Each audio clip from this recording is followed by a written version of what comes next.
새벽 5시, 저는 늘 그랬듯 돼지우리로 향했습니다. 35년간 한 번도 거르지 않았던 일과였습니다. 하지만 그날은 달랐습니다. 텅 빈 돈사만이 남아 있었습니다. 500마리가 넘는 돼지들이 모두 사라진 자리에는 소독약 냄새만 진하게 남아 있었습니다. 구제역이었습니다. 아프리카 돼지 열병까지 겹치면서 우리 농장도 예방 차원에서 전량 살처분 대상이 되었습니다. 35년 동안 쌓아온 모든 것이 하루아침에 무너졌습니다.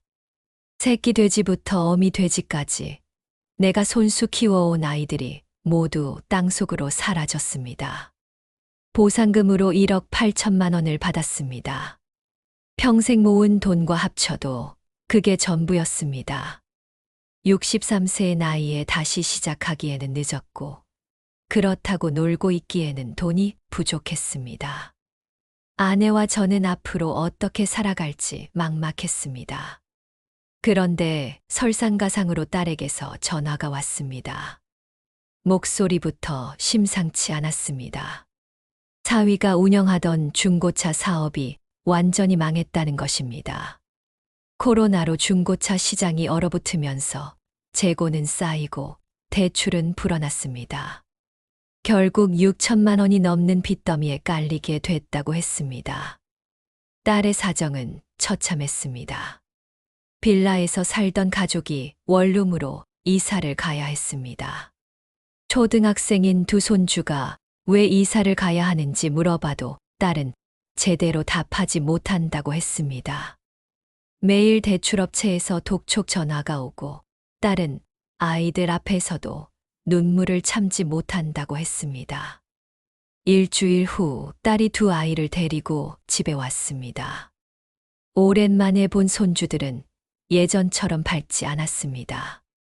딸은 저녁을 먹고 나서 갑자기 제 앞에 무릎을 꿇었습니다.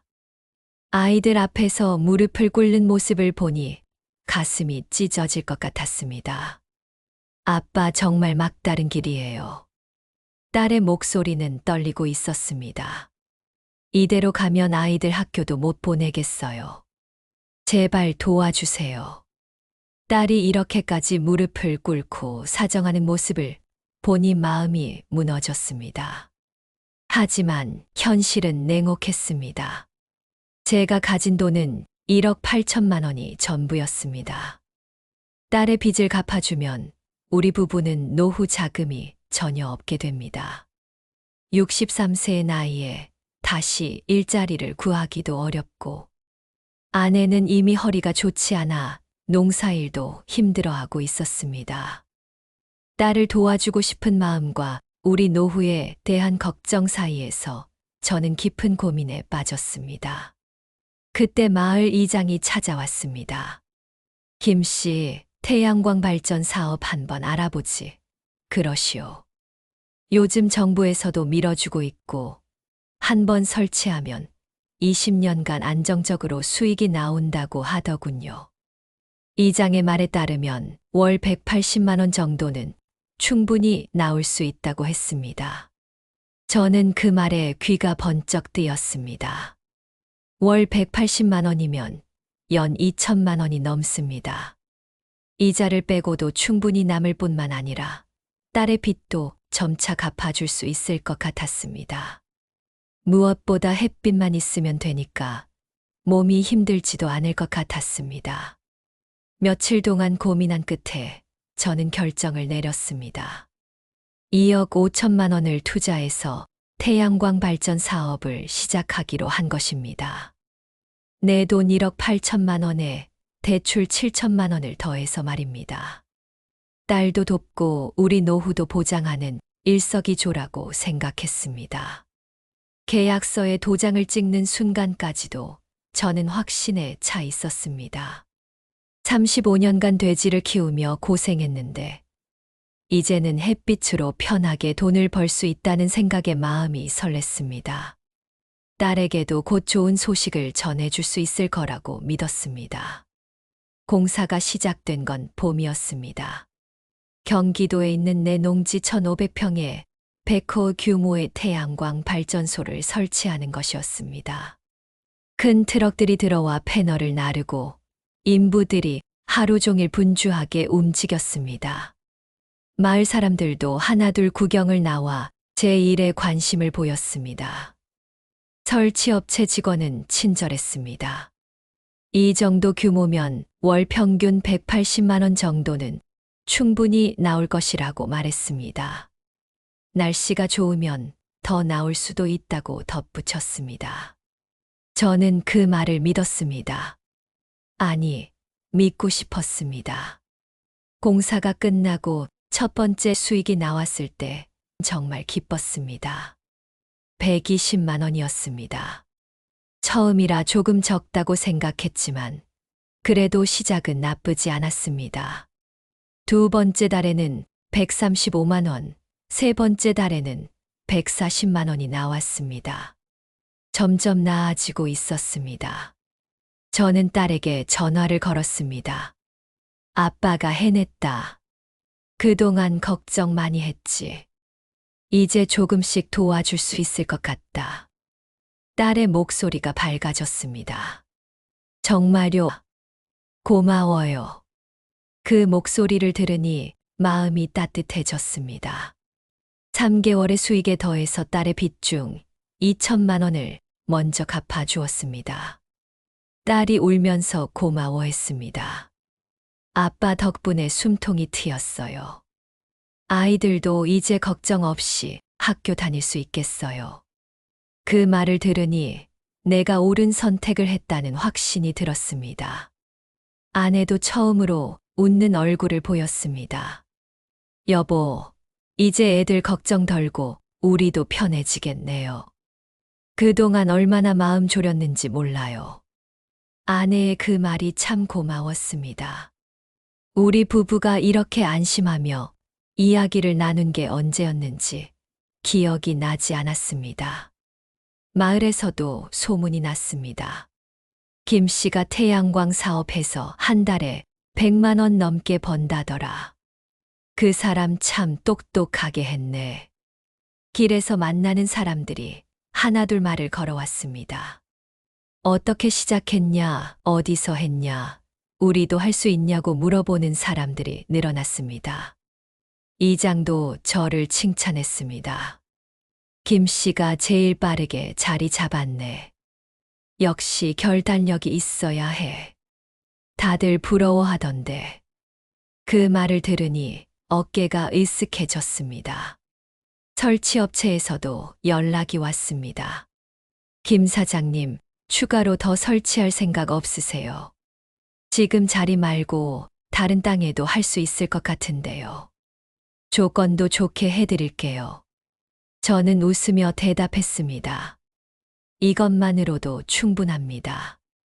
욕심은 났지만 더 큰 빚을 지고 싶지는 않았습니다. 하루하루 수익이 통장에 찍히는 걸 보는 재미가 쏠쏠했습니다. 날씨가 좋은 날이면 더 많이 나오고 흐린 날이면 조금 적게 나왔지만 그래도 꾸준히 들어왔습니다. 이런 게 진짜 부업이구나 싶었습니다. 아내는 매일 아침 날씨를 확인했습니다. 오늘은 맑겠네. 오늘은 수익이 좋을 것 같아. 그러면서 작은 계산기를 꺼내 이번 달 예상 수익을 계산해 보곤 했습니다. 그런 아내의 모습이 귀여웠습니다. 우리 부부에게 새로운 희망이 생긴 것 같았습니다. 하지만 세상에 순탄한 일만 있을 리 없었습니다. 넷째 달부터 이상한 일들이 생기기 시작했습니다. 한국전력공사에서 갑자기 연락이 왔습니다.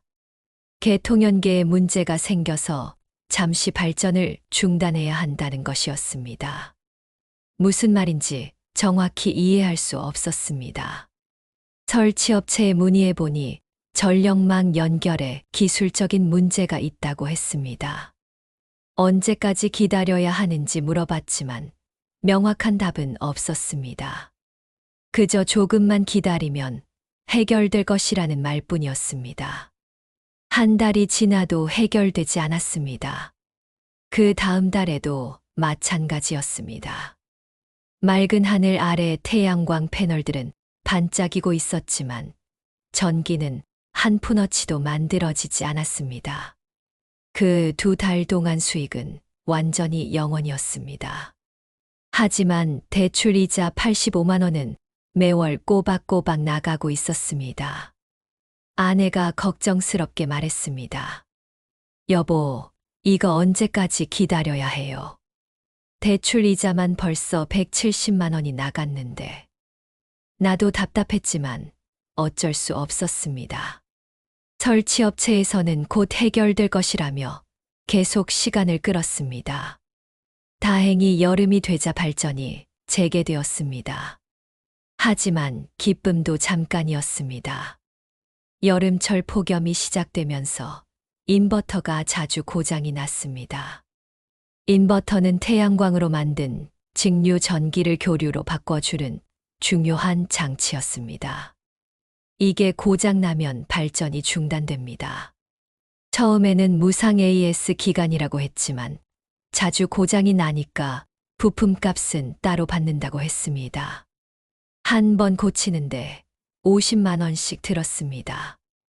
여름 3달 동안 3번이나 고장이 났습니다. 수리비만 150만 원이 나갔습니다. 설상가상으로 정부에서 정책을 바꿨습니다. 신재생에너지 정책 변경으로 전력 판매 단가가 20%나 떨어졌습니다. 5분의 1이 줄어든 것입니다.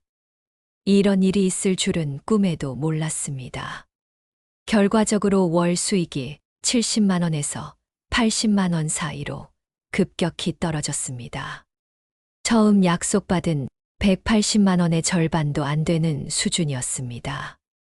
반면 대출 이자는 월 85만 원으로 변함없이 나가고 있었습니다. 매월 마이너스가 나는 상황이 되었습니다. 통장을 들여다볼 때마다 한숨이 나왔습니다. 들어오는 돈보다 나가는 돈이 더 많다니. 이런 상황이 계속되면 우리가 가진 돈이 바닥날 것이 뻔했습니다. 아내도 점점 말이 없어졌습니다. 그런데 이때 딸에게서 또 전화가 왔습니다. 목소리가 다급했습니다. 아빠, 나머지 빚 4천만 원도 독촉이 들어와요. 이자가 계속 불어나서 원금보다 더 커졌어요. 정말 어떻게 해야 할지 모르겠어요. 솔직히 지금 제 형편으로는 딸을 더 도와줄 여유가 없었습니다. 오히려 우리 자신도 위험한 상황이었습니다. 아빠도 지금 상황이 좀 어렵다. 조금만 기다려 줄 수 있겠니? 딸의 목소리가 차가워졌습니다. 아빠가 그 사업만 안 했어도 지금이라도 도와주실 수 있었잖아요. 그 말이 가슴에 박혔습니다. 틀린 말이 아니었습니다. 내가 욕심을 부리지 않았다면 지금쯤 딸의 빚을 다 갚아줄 수 있었을 것입니다. 전화를 끊고 나서 한참을 멍하니 앉아 있었습니다. 딸을 도우려던 일이 오히려 딸에게 더 큰 상처를 주고 있었습니다.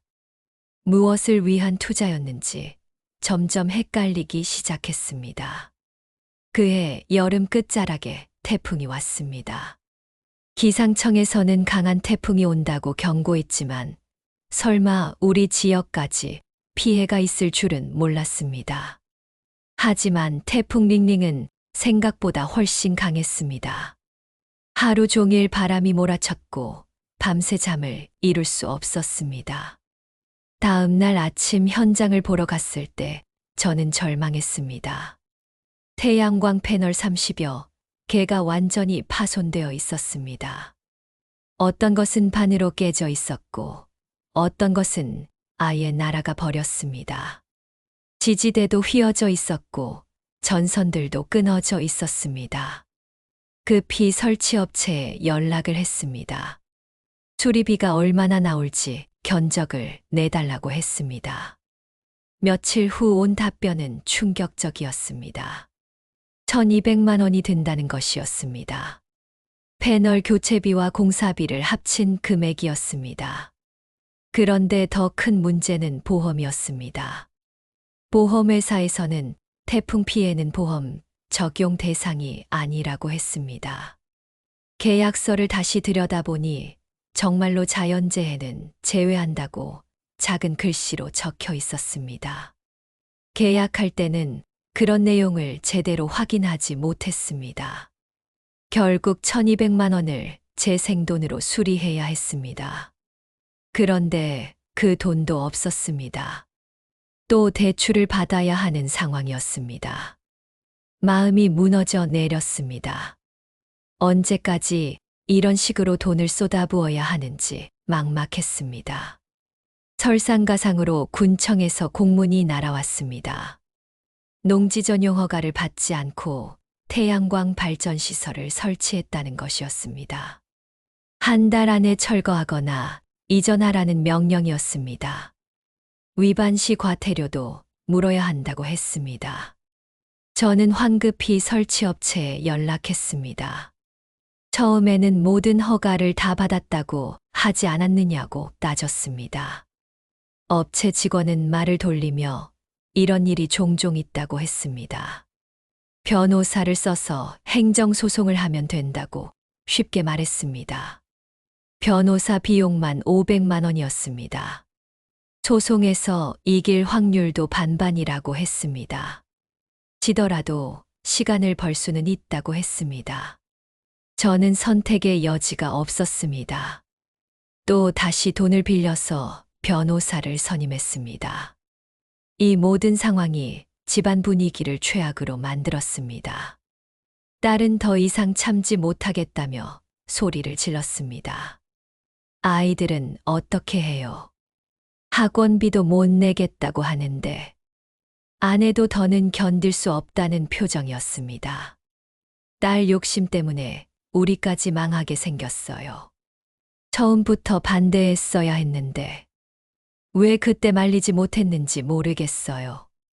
아내의 목소리는 차갑고 날카로웠습니다. 저는 그 모든 말들을 듣고만 있었습니다. 다 내가 잘못했다. 누구도 원망하지 말고 내가 무능해서 이렇게 된 거다. 집 안이 얼어붙은 것처럼 조용해졌습니다. 스트레스가 극에 달하자 몸에도 이상이 생겼습니다. 당뇨 수치가 급격히 올라갔습니다. 병원에서는 스트레스성 당뇨라고 진단했습니다. 약값과 치료비도 만만치 않았습니다. 한 달에 30만 원씩 들었습니다. 변호사 비용, 태풍 수리비, 의료비까지 겹치니 완전히 파탄이었습니다. 더 이상 버틸 수가 없었습니다. 매일 밤 잠들기 전에 계산해봐도 답이 나오지 않았습니다. 어떻게 해야 이 상황에서 벗어날 수 있을지 모르겠었습니다. 결국 저는 모든 것을 정리하기로 결심했습니다. 더 이상 버틸 수 없었습니다. 태양광 설비를 팔기로 했습니다. 부동산 중개업소에 의뢰해서 매물로 내놨습니다. 하지만 쉽지 않았습니다. 태풍 피해를 입은 설비를 사려는 사람이 많지 않았습니다. 한 달이 지나서야 겨우 매수자가 나타났습니다. 하지만 조건이 좋지 않았습니다. 원가 2억 5천만 원의 40%인 1억 원에 사겠다는 것이었습니다. 말도 안 되는 가격이었지만 다른 선택이 없었습니다. 더 늦으면 더 떨어질 것 같았습니다. 매각 계약서에 도장을 찍는 순간 마음이 무너졌습니다. 몇 달 전까지만 해도 희망으로 가득 찼던 그 설비가 고철 값으로 팔려 나가는 것이었습니다. 1억 5천만 원을 날린 셈이었습니다. 평생 모은 돈이 한순간에 사라진 것이었습니다. 농지도 원상복구를 해야 했습니다. 태양광 패널을 모두 철거하고 땅을 다시 농지로 만드는 비용이 또 500만 원이 들었습니다. 그 비용까지 빼고 나니 실제로 손에 쥔 돈은 9,500만 원이었습니다. 대출 원금과 이자를 갚고 나니 거의 아무것도 남지 않았습니다. 총 손실을 계산해 보니 1억 2천만 원이었습니다. 35년간 양돈업을 하며 모은 돈이 1년도 안 되어 모두 사라졌습니다. 63세의 나이에 다시 맨손으로 시작해야 하는 상황이 되었습니다. 그런데 이때 뜻밖의 일이 일어났습니다. 집에 찾아온 딸이 울며 사과했습니다. 아빠, 제가 이기적이었어요. 아빠 고생시켜서 정말 미안해요. 제가 먼저 도움을 요청하지만 않았어도 이런 일은 없었을 텐데요. 딸의 눈에는 눈물이 가득했습니다. 아내도 내 어깨에 손을 올리며 조용히 말했습니다. 그래도 가족 생각하는 마음이었잖아요. 당신 잘못만은 아니에요. 우리도 너무 성급했던 것 같아요. 아내의 그 말이 얼마나 고마웠는지 모릅니다. 사위도 함께 와서 말했습니다. 아버님, 저희가 버겁다고 해서 아버님께 짐을 드렸습니다. 이제는 저희가 책임지고 해결하겠습니다. 우리 가족이 다시 뭉쳐야 할 때인 것 같습니다. 그때부터 상황이 조금씩 바뀌기 시작했습니다. 딸 가족이 시골로 내려와 우리와 함께 살기로 했습니다. 서울에서 원룸 월세를 내며 사는 것보다 시골에서 함께 사는 게 낫겠다고 했습니다. 손주들도 할아버지, 할머니와 함께 지내는 것을 좋아했습니다. 저는 70세가 다 된 나이에 농협 임시직에 지원했습니다. 일주일에 3번, 하루에 4시간씩 일하는 자리였습니다. 월급은 80만 원 정도였지만 그래도 고마웠습니다. 일할 수 있다는 것 자체가 감사했습니다. 사위도 마을에서 일자리를 구했습니다. 건설 현장에서 일용직으로 일하기 시작했습니다. 힘들었지만 가족을 위해서 열심히 일했습니다. 딸도 마을 펜션에서 청소 일을 하며 조금씩 돈을 모았습니다. 온 가족이 힘을 합쳐서 빚을 갚아 나가기 시작했습니다. 한 달에 50만 원씩이라도 갚자고 했습니다. 시간이 오래 걸리더라도 포기하지 않기로 했습니다. 가족이 함께하니 마음이 든든했습니다. 저녁 식탁에 온 가족이 둘러앉아 밥을 먹는 시간이 가장 행복했습니다. 손주들이 할아버지 할머니에게 학교 이야기를 해주고 우리는 그 이야기를 들으며 웃었습니다. 돈은 없었지만 마음만은 평온했습니다. 집 뒤편에 작은 텃밭을 만들었습니다. 200평 정도의 작은 땅이었지만 우리 가족에게는 새로운 희망이었습니다. 상추와 깨잎을 심기로 했습니다. 키우기도 쉽고 수확도 빠른 작물들이었습니다. 손주들도 할아버지를 도와 물을 주고 풀을 뽑았습니다. 첫 수확이 나왔을 때의 기쁨은 이루 말할 수 없었습니다. 싱싱한 상추와 깨잎을 따서 마을 장터에 내다 팔았습니다. 한 달에 20만 원 정도의 수익이 나왔습니다. 적은 돈이었지만 내 손으로 직접 기른 작물이라 더욱 소중했습니다. 딸 가족과 함께 농사일을 하는 것이 즐거웠습니다. 사위는 농협에서 일용직 일을 구했습니다. 쌀 포장하고 농기계 정비하는 일이었습니다. 하루 8만 원씩 받았는데 한 달에 20일 정도 일할 수 있었습니다. 월 160만 원 정도의 수입이었습니다. 딸은 마을에 있는 펜션에서 청소 일을 시작했습니다. 하루 4시간씩 일주일에 5일 나갔습니다. 한 달에 80만 원 정도 받았습니다. 처음에는 힘들어했지만 점차 익숙해졌습니다. 펜션 사장님도 딸이 성실하다고 칭찬해 주었습니다. 온 가족이 힘을 합치니 한 달에 260만 원 정도의 수입이 생겼습니다. 거기에 내 농협 임시직 월급 80만 원과 텃밭 수익 20만 원을 더하면 360만 원이었습니다. 생활비를 제하고도 월 50만 원씩은 빚을 갚을 수 있었습니다. 몇 달 후에는 뜻밖의 기회가 생겼습니다. 농업기술센터에서 연락이 왔습니다. 태양광 사업 실패 경험담을 농민들에게 들려달라는 것이었습니다. 요즘 태양광 사업에 관심을 갖는 농민들이 많은데 주의사항을 알려달라고 했습니다. 처음에는 부끄러워서 거절하려고 했습니다. 내 실패담을 사람들 앞에서 이야기한다는 게 쉽지 않았습니다. 하지만 아내가 말했습니다. 여보, 당신 경험이 다른 사람들에게 도움이 될 수 있어요. 용기를 내보세요. 첫 강연은 떨렸습니다. 30명 정도의 농민들이 모였습니다. 저는 솔직하게 모든 것을 이야기했습니다. 어떻게 태양광 사업을 시작하게 되었는지, 어떤 실수들을 했는지, 결국 어떻게 실패했는지 모든 것을 털어놨습니다. 사람들은 진지하게 들었습니다. 강연이 끝나고 여러 질문이 나왔습니다.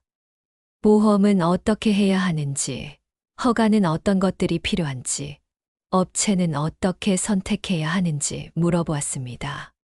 내가 겪은 실수들을 바탕으로 조언해 주었습니다. 강연료로 30만 원을 받았습니다. 한 번에 30만 원을 받는다는 게 믿어지지 않았습니다. 농업기술센터에서는 앞으로도 계속 부탁하고 싶다고 했습니다. 월 1회 정도 강연을 하면 20만 원에서 30만 원 정도의 부수입이 생겼습니다. 강연을 하면서 많은 것을 깨달았습니다. 욕심이 가족을 위한다는 명목으로 포장될 때가 가장 위험하다는 것이었습니다. 저는 딸을 도우려는 마음이었지만 결국 그것이 욕심이었습니다. 가족을 위한다고 하면서 무리한 투자를 정당화했던 것입니다. 진짜 가족을 위하는 것은 함께 어려움을 이겨내는 것이었습니다. 큰 돈으로 한 번에 해결하려고 하지 말고 작은 돈이라도 꾸준히 모아가는 것이 중요했습니다. 가족이 각자 할 수 있는 일을 하며 힘을 합치는 것이 진짜 사랑이었습니다. 저녁에 손주들과 텃밭을 돌아보는 시간이 가장 행복했습니다. 할아버지, 이 상추 언제 다 클까요? 손주가 물어보면 저는 웃으며 대답했습니다. 조금만 더 기다리면 될 거야. 그때 느끼는 마음의 평안함은 그 어떤 돈으로도 살 수 없는 것이었습니다. 지금 우리 가족이 모든 빚을 갚기까지는 아직 7년 정도가 더 걸릴 것 같습니다. 하지만 조급하지 않습니다. 요즘 강연 요청이 점점 늘어나고 있습니다. 다른 지역 농업기술센터에서도 연락이 옵니다. 농민뿐만 아니라 투자를 고민하는 일반인들에게도 이야기해 달라고 합니다. 내 실패 경험이 누군가에게는 소중한 교훈이 되고 있다는 사실이 감사합니다. 딸을 도우려던 마음이 욕심으로 변해 모든 걸 잃었습니다. 하지만 진짜 깨달은 건 가족은 돈으로 구해주는 게 아니라 함께 버텨주는 거라는 것이었습니다. 지금 딸 가족은 제 작은 텃밭에서 함께 일하며 조금씩 빚을 갚아가고 있습니다. 비록 큰 돈은 못 도와줬지만 이렇게 함께하는 게 더 든든한 것 같습니다. 손주들이 할아버지 밭에서 뛰어노는 모습을 보면 그게 진짜 성공인 것 같습니다. 큰 손주는 이제 중학생이 되었는데 방학 때마다 텃밭 일을 도와줍니다. 사위도 이제 농협정직원 시험을 준비하고 있습니다. 딸은 펜션 일에 익숙해져서 관리 업무까지 맡게 되었습니다. 월급도 조금씩 올랐습니다. 우리 가족 모두가 각자의 자리에서 최선을 다하고 있습니다. 이 말을 꼭 전하고 싶습니다. 지금도 늦지 않다는 점입니다. 모른다는 걸 아는 것부터가 진짜 시작이라는 걸 꼭 기억해 주십시오. 너무 믿지 말고 너무 서두르지 말고 주변의 말도 잘 들어야 합니다. 자료를 읽고 계약서를 뜯어보고 질문을 더 많이 하셔야 합니다. 투자는 지식이 없을 땐 욕심이 되고 용기는 곧 무모함이 됩니다. 그 무모함이 나를 다치게 하기 전에 반드시 점검하셔야 합니다. 삶은 투자보다 훨씬 길고 잃은 돈보다 지켜야 할 것이 더 많습니다. 건강, 가족, 일상 결국 우리가 잃지 말아야 할 건 그런 것들입니다. 지금도 매일 새벽 텃밭을 돌아봅니다. 흙이 주는 위안이 참 따뜻합니다. 언젠가 이 이야기도 내 인생에서 작은 흙먼지처럼 남겠지요. 누구든 흔들릴 수 있습니다. 하지만 삶은 계속된다는 걸 믿으세요. 내가 다시 일어설 수 있었다면 당신도 분명 다시 시작할 수 있습니다. 농사는 거짓말을 하지 않습니다. 씨를 뿌리면 싹이 나고 정성껏 기르면 열매를 맺습니다. 사람도 마찬가지인 것 같습니다. 진실하게 살고 꾸준히 노력하면 언젠가는 좋은 결과가 있을 거라고 믿습니다. 실패는 끝이 아니라 다시 뿌리 내릴 자리였습니다. 이제 그걸 압니다. 그리고 그 뿌리에서 다시 새로운 희망이 자라나고 있습니다. 오늘 사연은 여기까지입니다. 가족을 위한다는 마음이 때로는 더 큰 위험이 될 수 있다는 교훈을 주는 사연이었네요.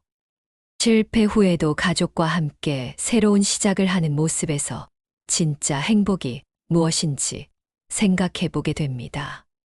오늘 영상이 도움이 되셨다면 좋아요와 구독 부탁드립니다. 여러분의 따뜻한 관심이 더 좋은 이야기를 전해드릴 수 있는 힘이 됩니다. 감사합니다.